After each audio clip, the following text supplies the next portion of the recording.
안녕하십니까, 홍두식입니다. 자, 대형주 분석 시간입니다.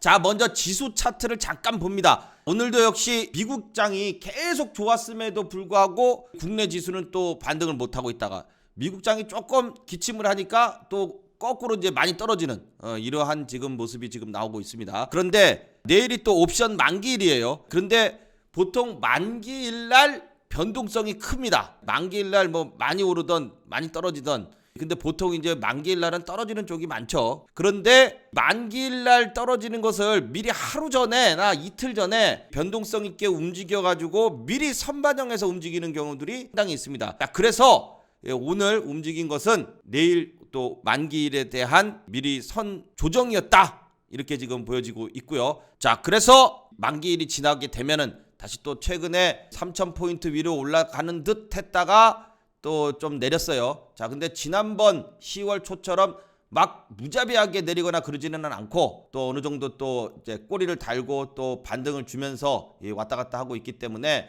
다시 3,000포인트 위로 이제 복귀를 할 것이라고 보여지고 있습니다. 그렇게 올라갈 수 있는 원인이 이 또 삼성전자에 있습니다. 이 삼성전자를 먼저 보도록 하겠습니다. 자, 삼성전자 보시면 오늘 대부분의 코스피 대형주들, 시가총액이 큰 대형주들은 뭐 거의 다 내렸어요. 물론 삼성전자도 전일에는 양봉이었는데 오늘은 이 전일보다는 조금 빠졌지만 그래도 7만원, 이 7만원이 상당히 중요한 심리적 지지 라인인데 7만원이라는 지지 라인을 일단 지지하고 있다. 이것이 좀 다행이다. 자, 왜냐하면 오늘 외국인이 삼성전자에 들어왔습니다. 뭐 오늘 같은 날 지수가 지금 내리고 있으면서 외국인하고 기관하고 오늘 뭐 열심히 집어 던지더라고요. 외국인 기관이 대부분의 종목의 하락세를 이끄는 주범이었는데 삼성전자는 또 대형주 중에 의외적으로 140만 주 정도의 매수가 들어주면서 일단 7만 원대를 지지하고 있다. 자, 그러니까 결국은 이거예요. 외국인들 딱 보고 있다가 오늘 지수가 많이 내리는데 잘못하다가는 또 이 삼성전자도 7만 원 깨지겠네. 그러면 내가 들어가야지. 자, 이렇게 해서 들어온 건지 지난번 10월 초에 또 8월 중순에 지수가 대폭 하락을 한 적이 있습니다. 근데 그때에 그 지수가 대폭 하락했을 때에 저점을 잡고 반등이 나오던 이 대형주들이 있어요. 그러니까 지수가 막 밀려가지고 음봉으로 막 내리면서 대부분의 이 대형주들이 크게 하락을 하는데 거꾸로 버텨요. 음봉이건 양봉이건 외국인의 수급이 들어와 주면서 전저점을 깨지 않고 버팁니다. 이랬던 종목들이 나중에 상승이 꽤 나왔습니다. 그 대표적인 종목이 현대차하고 카카오였죠. 그래서 지난 10월 달 초에 지수 하락이 있고 나서 한 달 동안 그나마 저점에서 반등을 많이 줬던 종목이 현대차하고 카카오였습니다. 그렇죠. 바닥권에서 15%에서 20%씩 올랐어요. 자, 바로 그게 외국인이 들어와 주면서 지수가 하락할 때 다른 종목들은 전부 다 외국인이 매도를 하고 파는데 이 현대차하고 카카오는 거꾸로 들어왔어요. 외국인이. 그러니까 지수가 조금 안정됐을 때 오히려 더 많이 오르는 현상이 나타났다. 자, 그렇다면 지금 또 대부분의 종목들이 지수가 하락을 하게 되면서 3,000포인트 위로 지금 잘 못 가고 있으니까 그동안 많이 올랐던 종목들, 뭐 현대차도 그렇고 그 카카오도 그렇고 이런 종목들, 물론 저 꼭대기에서 사가지고 물려있는 입장에서는 이게 뭐가 올랐나 싶을 거예요. 그러는데 바닥권에서 계산을 해보면은 15%에서 20%씩 올랐습니다. 자, 그러니까 바닥권 대비해서 올랐다는 것은 바닥권에서 누가 들어왔어요? 외국인이 들어왔어요. 그러면 외국인들은 15%에서 20%씩 수익이에요. 근데 지금 지수가 또 찌질찌질한데 안 팔겠습니까? 팔아요, 얘네들은 또. 그래서 이렇게 또 지수가 좀 조정을 받을 때에 외국인이 들어오는 종목, 이럴 종목들을 눈여겨봐야 된다. 그중에서도 특히 이 삼성전자의 움직임은 코스피 지수에도 이 막대한 영향을 미칩니다. 왜냐? 삼성전자 한 개만으로 시가총액이 이 400조가 넘습니다. 자, 그렇다면 시가총액 400조짜리 삼성전자 하나만 끌어올려도 국내 코스피 지수를 얼마든지 끌어올릴 수가 있습니다. 원래 그런 거예요. 삼성전자가 좌우를 하는 거예요. 그래서 오늘 지수가 하락하고 참 찌질찌질한 장임에도 불구하고 삼성전자가 외국인이 들어왔다는 것이 하나의 좀 고무적인 일이다. 자, 그러면서 7만 원대를 지지하게 되면 7만 원대 위에서 삼성전자의 이 또 반등이 나오면 외국인들이 뭐 계속해서 들어올지는 이제 좀 더 두고 봐야겠지만 중요한 순간에 외국인이 들어와 줬다. 이것이 이 상당한 의미를 갖는다라고 보여집니다. 그래서 지수가 좀 안정이 됐을 때에 삼성전자의 바닥권에서의 매수세가 이 외국인의 매수세가 들어와 준다면은 계속해서 삼성전자는 7만 원 지지하고 그리고 또 지수를 반등시키는 데에 1등 공신이 될 것이다. 자, 이렇게 보여지고 있습니다. 자, 그래서 삼성전자 오늘같이 좀 지수가 많이 빠지면서 종목들이 조정을 보일 때 외국인의 매수세가 들어와 주면서 7만 원을 지지했다. 자, 이것에 좀 의의를 두면서 내일 만기일이에요. 옵션 만기일 이후에 이 반등을 한번 기대해 보도록 하겠습니다. 자, 다음은 SK 하이닉스입니다. 자, 하이닉스는 오늘 뭐 지수가 폭락을 하던 말던 꿋꿋하게 5일선 지지하면서 역시 외국인의 매수세가 뭐 대량 들어옵니다. 오늘 뭐 외국인 기관이 다 집어 던진다고 하는데도 불구하고 지금 전일에도 이 50만 주 들어오고 오늘도 40만 주 들어오고 기관도 지금 쌍끌이로 지금 지수의 하락을 이끌었는데 거꾸로 이 하이닉스는 외국인 기관이 둘 다 들어와 주면서 계속해서 정고점 지금 보시면 박스권을 이렇게 자 보면은 이제 전일이 굉장히 중요한 날이었어요. 지난번에 박스권의 고점을 돌파시켜 주면서 처음으로 11만 원을 딱 찍었습니다. 자, 그리고 나서 이제 이 신고가 냈으니까 좀 조정을 보이지 않을까 싶었는데 지수가 폭락하는데도 일단 버팁니다. 자, 이렇게 지수가 폭락할 때 외국인과 기관의 수급이 계속해서 꾸준히 들어와 주면서 버티면은요, 지수가 살아나면은 더 올라가겠다는 소리입니다. 그래서 SK 하이닉스 지수 조정 이후에도 계속해서 외국인 기관의 수급이 들어와 주면서 추가적인 상승을 한번 기대해 보고요. 그 다음에 지난번에 이렇게 갭으로 떨어졌어요. 갭으로. 요 갭을 채우러 갑니다. 이제 자, 요 자리가 정확하게 지난번에 11만 원을 딱 찍고 떨어지기 시작했죠. 그리고 나서 요만큼의 갭이 있어요, 지금. 그죠? 갭이라는 것은 캔들을 보면은 이렇게 다 이렇게 원래 이렇게 윗꼬리 아랫꼬리를 달리면 요게 떨어지더라도 이렇게 붙어서 떨어져야 돼요. 이런 식으로. 근데 뚝 떨어져 이렇게. 그럼 뭐예요? 이만큼의 이 공간이 생긴 거예요. 이 공간을요, 주식에 아주 교과서적인 내용으로 갭은 반드시 채운다는 얘기가 있어요. 갭은 상승할 때도 이렇게 이렇게 됐잖아요. 그러면 이제 갭이 생겼잖아요.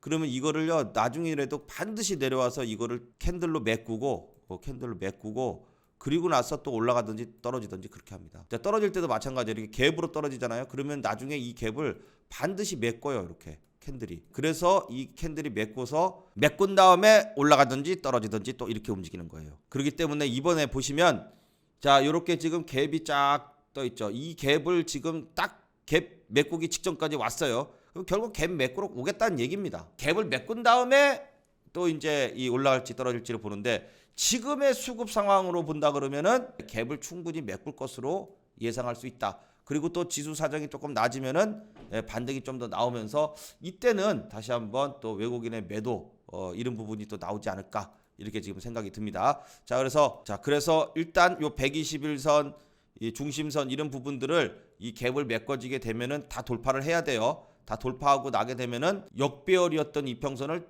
하나하나씩 다 돌파를 하면서 올라오게 됩니다. 그럼 굉장히 센 거고요. 역시 외국인의 이 수급이 짱짱한 종목들이 이렇게 안 좋다 뭐 SK 하이닉스 삼성전자보다 더 안 좋다고 막 그렇게 얘기할 때가 불과 한 달 전이었는데 어느덧 박스권 돌파해가지고 이렇게 올라가고 있다. 자, 그러니까 안 좋다는 얘기 뭐 그런 말 믿지 말라는 얘기입니다. 종목별로 또 이렇게 내가 산 종목이 올라가게 되면 그게 장땡이죠. 그래서 SK 하이닉스 추가적인 상승 한번 기대해 보도록 하겠습니다. 자, 다음은 현대차입니다. 자, 현대차가 아주 그냥 그렇게 이 정고점을 돌파해 달라고 진짜 바랬건만 역시 정고점 돌파하는 것은 상당히 어렵다. 자, 이걸 또 한번 이제 다시 한번 느끼죠. 자, 뭐 계속 누누이 계속 얘기를 하지만 상승이 나오기 위해서는 그러니까 바닥에 떨어지다가 반등이 나오는 것은 나올 수 있어요. 떨어지다가 반등이 나올 수는 있어. 그런데 반등이 나온 이후에 추가적인 상승이 나올 거냐 안 나올 거냐는 바로 직전 고점을 의미 있는 직전에 고점을 딱 형성하고 떨어졌던 자리들, 이렇게 보면은 이런 식으로 윗꼬리가 딱 달리는 캔들이 있어요. 이렇게 윗꼬리가 딱 달리는 캔들이 나오면은 요거 돌파 못하네, 그러면은 떨어져요. 수일 내로 돌파를 못하면, 한 2, 3일 내로 돌파를 못하면 떨어지는 것이 훨씬 더 많습니다. 자, 이 현대차를 보시면 지난번에도 이거 봐요. 현대차 이때도 윗꼬리 딱 달고 이때부터 떨어지기 시작했어요. 이게 분수령이에요. 이게 여기가 이날이. 왜냐면 그때까지는 계속 올랐거든. 이렇게 계단식으로 오르다가 그다음부터는 계단식으로 떨어져요. 계단식으로 떨어져. 근데 이 캔들이 왜 생겼는지 아세요? 이게 그날 제가 기억나는 게, 이 캔들이 생긴 이유가 있어요. 쫙 보면 이때였거든요. 지난 6월달까지만 해도 현대차 괜찮았어요. 근데 봐요, 줄을 딱 꺼놓고 보면 요 꼭지점이 봐요, 이렇게 계속 여기, 그렇죠. 지난 1월달에 급등한 이후에 조정으로 21선을 깨면 이제 상승 추세는 끝나는 거예요. 일단은. 그래서 21선을 깨지길래 이거 끝났다. 그러고 나서 반등이 나와도 계속해서 25만 원 맞고 떨어지고, 25만 원은 그다음부터 계속 못 넘는 거예요. 한 끝발 차이, 두 끝발 차이로 계속 못 넘어요.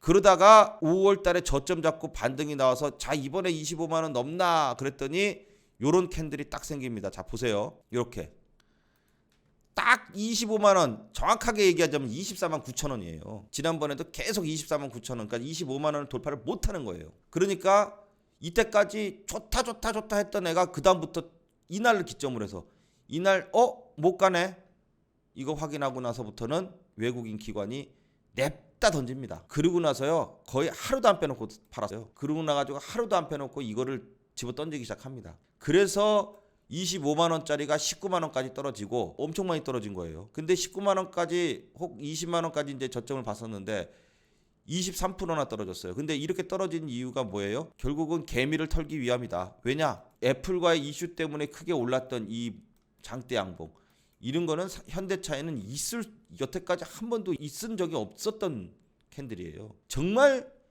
제 알기로는 20년, 25년 동안 현대차를 봐오면서 한 번도 이런 모습은 나타난 적이 없어요. 왜냐? 시가총액이 40조짜리가 20%씩 급등하는 날이 있는 게 이상하죠.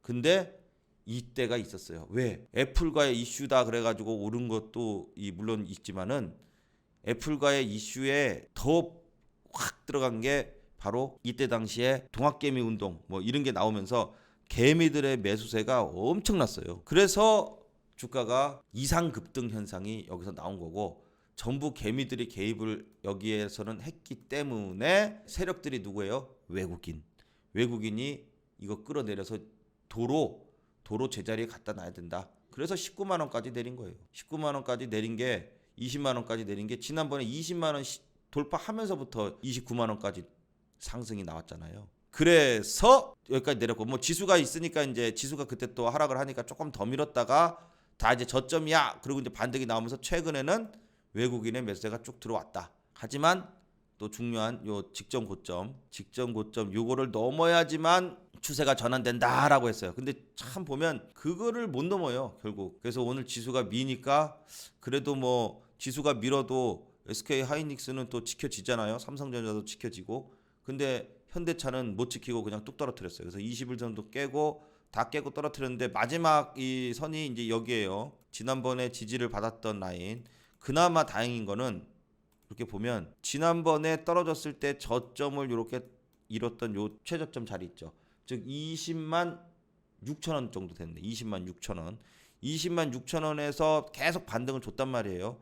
근데 오늘도 떨어지긴 했지만 20만 6천 원은 안 깼어요. 그래서 빠른 시간 안에 다시 양봉으로 21선 위로 이렇게 안착을 해줘야지 지수 조정에 의한 일시적인 조정으로 확인을 하고 다시 반등이 나올 수 있다 이겁니다. 자, 그래서 현대차도 20만 6천 원, 자, 이 부분을 이탈하지 않으면서 일단 오늘 이제 지수가 조정이 나와서 떨어졌다고 한다면 빠른 시간에 다시 21선 위로, 즉 21만 원 위로 안착을 해줘야지 계속해서 이 추세를 갖다 유지할 수 있다 이겁니다. 안 그러고 20만 6천 원을 깬다 그러면은 또 하락세가 돼서 그 다음에 또 올라갈 때까지 또 한참 동안 수급이 기다려야 되는 상황이 됩니다. 역시 외국인이 조금 팔았는데 근데 물량으로 보면은 들어올 때는 막 30만 주씩 들어오는데 10만 주가 넘게 들어오는데 팔 때는 3만 5천 주, 3만 4천 주. 예, 쬐끔만 팔아도 확 떨어집니다. 올라갈 때는 많이 사야 조금씩 올라가는데 예, 떨어질 때는 조금만 팔아도 떨어진다. 그만큼 외국인의 실력이 주가에 큰 영향을 미친다 이겁니다. 자, 그래서 현대차 다시 한번 20만 6천 원 지지하면서 반등해 주기를 한번 기대해 보도록 하겠습니다. 자, 다음은 이제 기아입니다. 자, 기아도 물론 오늘 조정을 보였지만 그래도 현대차하고는 좀 달라요. 얘는 직전 고점이었던 부분을 예, 종가상으로 안착을 못했지만 한번 터치는 했어요. 그래도 한 번, 두 번, 세 번, 3일 동안 터치는 하고 3일간 못 갔으면 못 가는구나 그러고 이제 떨어뜨리는 거예요. 차익 실현 물량이 나오는데 또 좀 내렸거든요. 어제 내리고 오늘 내리고 그래서 이렇게 이틀 동안 내리니까 외국인이 어제는 조금 팔았는데 예, 오늘은 또 조금 들어옵니다. 그만큼 기아는 수급적인 면에서는 현대차보다는 훨씬 낫다. 그리고 또 이제 계속해서 이제 올라가기는 좀 지금 힘들어요. 자, 이 정도 왔으면 바닥권에서 꽤 많이 올라왔기 때문에 또 차익 실현 물량이 나오는데 나온다 하더라도 84,000원대 여기 중심선이 있어요. 이 부근을 깨지 않고 여기서 이제 또 버텨준다면 이때처럼 올라갔다 내려갔다 이렇게 하면서 버텨준다면은 예, 다시 한번 또 재차 상승이 나오면서 예, 다시 한번 이번에는 9만 원대를 트라이 할 것으로 지금 보여집니다. 왜냐? 외국인의 매수세가 지금 계속 꾸준하기 때문에. 그렇지만 이제 또 내려와서 지지받을 때에 계속해서 외국인이 들어와 줘야 돼요. 지난번에 요렇게 이 84,000원에서 중심선 부근에서 지지받을 때에 외국인이 집중적으로 이때 들어왔거든요. 집중적으로 들어왔기 때문에 또 그 외국인들이 들어온 매수가 근처까지 또 내려왔어요. 그러면은 84,000원 전후로 해서는 계속해서 외국인의 수급이 들어와 주기를 한번 기대해 봐야 된다 이겁니다. 그래서 기아는 중심선 지지와 외국인의 매수세에 계속해서 들어와 주는지의 여부에 따라서 추가적인 상승을 한번 기대해 볼 수 있겠습니다. 자, 다음은 이제 삼성 SDI입니다. 지금요 테슬라 그 머스크 있죠. 얘가 지금 테슬라가 주가가 엄청나게 올라가지고 최근에 신고가를 세우고 막 엄청나게 올라갔어요. 그래서 테슬라가 아니고 천슬라 이런 얘기까지도 나왔어요. 그래서 이제 전 세계에서 개인적인 재산이 제일 많은 이 인물로 이 머스크가 손꼽히고 있죠. 그런데 지금 이 전기차 부분 또 2차 전지, 전기차하고 2차 전지하고 이제 뭐 뗄래야 뗄 수 없는 관계죠. 최근에 많이 오른 것도 있어요. 에코프로비엔 같은 거 뭐 엄청나게 올랐는데 그런데 여기에 이제 이 머스크가 하는 말이 있습니다. 이렇게 올랐으니까 머스크가 또 테슬라 자기 주식을 좀 팔 수도 있다. 약간 이런 의중을 비쳤어요. 그러다 보니까 그렇지 않아도 많이 올라갔었던 2차 전지, 전기차 관련주들 이제부터 또 하락이 나옵니다. 자, 그러면서 LG화학이나 SK이노베이션은 뚝 떨어졌는데 그런데 삼성 SDI는 안 떨어졌다. 자, 이겁니다, 이거. 그러니까 지금 에코프로비엠이라든지 LNF 같이 그동안 많이 올라갔던 주식들이 이제 이 고점에서 조정이 나오면서 쌍봉이 나오게 되면은 그 돈이 소형주에서 대형주 쪽으로 간다 그러면은 삼성 SDI 쪽으로 갈 것이다라고 이제 말씀을 드렸는데 역시 오늘도 삼성 SDI는 외국인의 매수세가 지금 그렇게 지금 지수가 조정을 받고 장이 찌질한데도 불구하고 계속해서 외국인의 수급이 들어와 주면서 21선이 지금 이제 정별로 전환되기 위해서 가고 있고 21선, 61선 골든 크로스가 얼마 남지 않았다. 그러다 보니까 오늘도 지수 폭락 나올 때도 유일하게 지금 빨간색 양봉을 나타내면서 다시 한번 주가가 떨어지지 않고 버텨주면서 61선을 돌파할 수 있는 그러한 자리를 만들고 있다는 겁니다. 전일 종가하고 오늘 종가가 똑같아요. 내렸지만은 결국 또 끌어올려요. 왜냐? 외국인의 수급이 계속해서 꾸준히 들어오고 있기 때문에 삼성 SDI는 지금 지수가 조금 살아나게 되면은 다시 한번 또 반등을 갖다가 더 줄 수 있는 그러한 수급이 지금 들어오고 있다 이겁니다. 그러니까 제가 항상 중요시 여기는 게 지수가 막 떨어져요. 근데 이번에도 그랬고 8월 달에도 그랬고 자, 여러분들도 이제는 이제 이걸 아셔야 돼요. 지수가 막 떨어질 때 지수가 막 떨어지면서 이 대부분의 대형주들이 다 떨어지는데 떨어지는 애들 중에 유독 안 떨어지고 다른 놈들 다 떨어지는데 홀로 안 떨어지고 버텨. 단봉으로 버티던 아니면 뭐 음봉으로 버티던 그렇지만은 이제 단봉이야. 그리고 나서 조금 반등 나올 때 오히려 더 많이 올라가면서 양봉이 나와. 그 지수가 지금 다른 종목들은 대형주들은 다 떨어지는데 안 떨어지고 버티면서 반등을 갖다가 주는, 이때 보니까 이거 외국인의 수급이 들어왔네, 이렇게 된 종목은 더 올라가게 되는 특성이 있죠. 그래서 삼성 SDI도 일단 지수가 이렇게 조정을 받으면서 외국인 기관의 쌍끌이 매도가 나오고 있는데 거꾸로 양봉이 나와주면서 외국인의 매수세가 들어와 주면서 60일선 돌파를 계속해서 시도하고 있다. 자, 그래서 추가적인 상승을 한번 나오기를 기대해 볼 수 있겠다, 이렇게 볼 수 있겠습니다. 자, 다음 이제 KB금융이요. 자, 금융주들, 자, 오늘 지수가 조정을 받는데도 불구하고 지난번에 여기 중심선까지 딱 찍었다 그랬잖아요. 그러니까 역시 어떻습니까? 중심선 찍으니까 전일에도 양봉이었는데 오늘도 지수가 하락해서 주가가 떨어질 것처럼 마이너스로 낮게 출발을 했지만 결국 외국인이 싹 들어와요. 외국인이 들어와 주면서 중심선을 버티는 모습이다. 역시 중심선 돌파도 어렵지만 이렇게 돌파한 이후에는 또 내려왔을 때 지지의 역할을 한다. 그래서 제가 강조드리는 게 중심선을 깨면 밑으로 내려가면은 하락 추세, 그리고 또 중심선 위에서만 있어도 상승 추세. 내가 이 상인지 하한지 잘 모르겠다 할 때는 중심선의 위에 있다 아래에 있다 이분법으로만 봐도 좋다 그랬어요. 그러면서 중심선 위에서 계속해서 양봉이 나와주는데 전일에도 외국인이 들어오고 오늘도 외국인이 들어오고, 그래서 외국인의 매수세가 계속해서 중심선 위에서 들어와 주면서 다시 한번 반등을 줄 수 있는 그러한 모습을 만들고 있다. 이번에 KB금융 올라오게 되면 직전 고점이었던 59,000원대를 돌파하고 6만원 신고가를 한번 기대해 보도록 하겠습니다. 자, 다음은 하나금융 지주입니다. 자, 하나금융 지주도 역시 최근에 좀 이제 전고점에 대한 차익 실현 물량이 나오면서 조정을 보였지만 전저점 부근 또 추세선 부근, 상단 추세선, 하단 추세선, 특히 이제 하단 추세선이 이제 지지의 역할을 하기 때문에 계속해서 전저점을 지켜주는 모습이 나오고 있다. 그래서 이 하나금융 지주도 조정장 이후에 또 반등할 수 있는 그러한 모습을 만들어주고 있다, 이렇게 보시면 되겠습니다. 결국은 이제 금리 인상에 대한 얘기가 지금 12월 달 또 1월 달 이렇게 좀 계속해서 이슈가 연결되고 있기 때문에 사실 이 금리 인상에 대한 이슈는 상당히 큰 겁니다. 전 세계 금융에 상당한 영향을 끼치기 때문에 추가적인 상승을 한번 계속해서 기대해 볼 수 있겠다, 이렇게 지금 보여집니다. 자, 다음은 이제 현대건설입니다. 자, 현대건설도 오늘은 5만원까지 다시 내려왔어요. 지수가 지금 조정을 받고 있기 때문에 자, 그나마 좀 수급이 간당간당하게 좀 들어오고 있어서 이 박스권을 갖다 이제 만들고 있었는데, 자, 지수 조정이 나오면서 또 5만원을 위협하는 모습이 나왔습니다. 그러니까 오늘 또 이제 외국인이 좀 팔아요. 그래서 지금 지난번 같이 V자의 반등이 안 나오고 하락한 이후에 지금 반등하지 못하고 계속해서 이제 박스권 만들면서 조정 보이고 있다. 여기서 지금 외국인이 좀 들어올 때도 있고 팔 때도 있고 또 들어오고 팔고 또 내려오니까 또 들어오고, 자, 그러다가 오늘은 지수가 내려서 좀 내렸는데, 자, 이 5만 원 좀 저점을 좀 지지해 주면서 다시 한번 또 이 52,000원대 박스권 상단으로 올려놓기를 좀 기대해 보도록 하겠습니다. 자, 물론 현대건설 지수 때문에 5만원 밑으로 살짝 깨졌다가 올라올 수도 있어요. 하지만 이 건설주들은 지금 계속해서 부동산 정책에 대한 이슈가 있기 때문에 또 주택 공급 관련돼서 확대가 되고 있기 때문에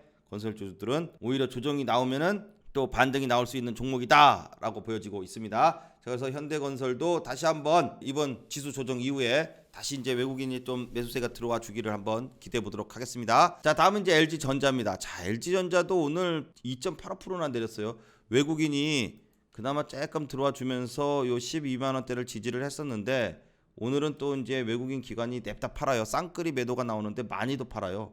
살 때는 찔끔찔끔 사고 팔 때는 확 팝니다. 또 그러다 보니까 12만 원 밑으로 이제 깨지게 되는 이러한 모습이 나와주게 됐습니다.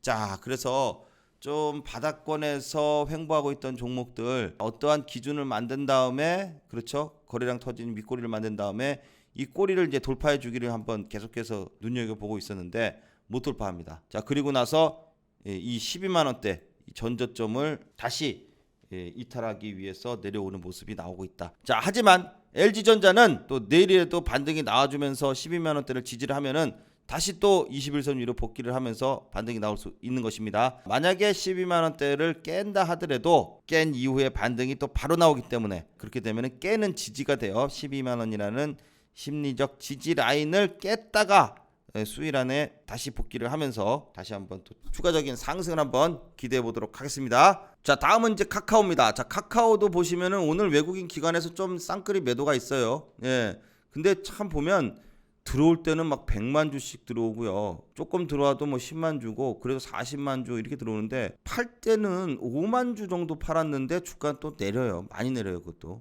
그러니까 확실히 이제 외국인의 취약하다는 소리죠. 외국인의 이 자본이 좌지우지를 한다는 소리예요. 그래서 자, 카카오 60일선을 골든 크로스를 이제 이 눈앞에 두고 있고 그 와중에 이제 이렇게 박스권을 쫙 만들고 있는데 자, 오늘도 이제 올라가려다가 말고 오전에는 올랐어요. 그런데 이제 지수가 계속해서 조정을 받으니까 다시 좀 내려서 음봉으로 끝났다. 하지만 거래량이 급감한 상태예요. 거래량이 상당히 줄어 있고 외국인이 들어왔던 요 전저점 자리들, 자, 이 부분을 아직은 안 깨고 있으니까 오늘 지수 때문에 밀렸다고 한다면 다시 한번 저점 잡고 추가적인 반등을 한번 기대해 보도록 하겠습니다. 자, 다음은 네이버입니다. 자, 네이버도 역시 이 카카오하고 그 궤를 비슷하게 움직이지만 제가 어제 설명드렸듯이 네이버하고 카카오는 이 차트상의 주가 위치가 완전히 다릅니다. 그래서 네이버는 전일에 이 60일선을 돌파하는 아주 의미 있는 양봉이 나왔고, 자, 그리고 또 오늘 조정이 나와도 지수 덕분에 조정이 나와도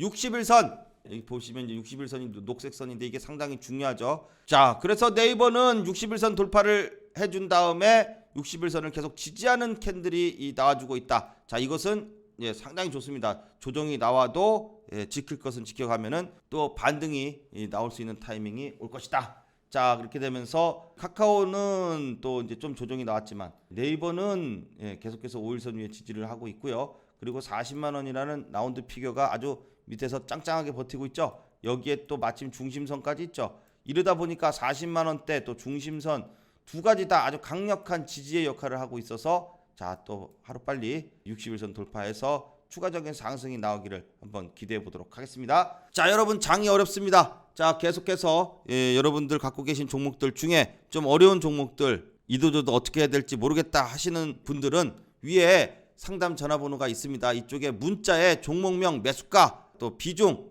또 사연 이런 것 등을 적으셔서 보내주시면 잘 상담드리도록 하겠습니다. 물론 무료입니다. 자, 그리고 또 주간 증시 일정이 있습니다. 자, 주간 증시 일정도 여러분들께서 위에 전화번호에 문자에 리포트라고 적어서 보내주시면 무료로 안내드리고 발송해드리도록 하겠습니다. 자, 오늘 영상은 여기까지 하겠습니다. 다음 시간에 또 좋은 내용으로 찾아뵙겠습니다. 감사합니다.